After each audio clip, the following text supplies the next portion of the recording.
এইটো টকাৰ পাৱাৰ বুলি কম নে কি বুলি কম মই নিজে নাজানো বাৰু, সেইটো বেলেগ কথা। কিন্তু আজি যে মই ডক্টৰৰ তাত ৰোগীজনক লৈ গলো, তাত এজনী মাইকী মানুহে মানে কি কৰিছে, 6 বাৰমান ডক্টৰজনৰ ওচৰলৈ গৈছে।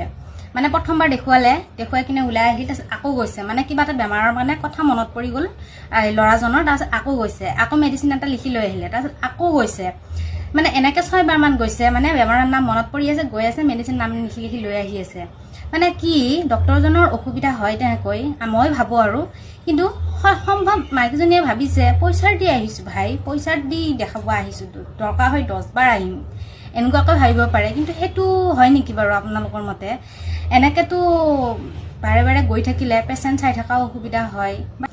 কিছুমান বস্তু আমি নিজেও বুজিব লাগে যে একেবাৰে নামখিনি মানে বেমাৰখিনি মনত কৰি কিনে একেবাৰে কৈ দিয়াটো ভাল বুলি মই ভাবোঁ। তেতিয়াহ'লে ডক্টৰজনৰো ঔষধখিনি লিখোঁতে সুবিধা হয় আৰু বাৰে বাৰে যোৱাৰো দৰকাৰ নাথাকে, হয়নে নহয় বাৰু?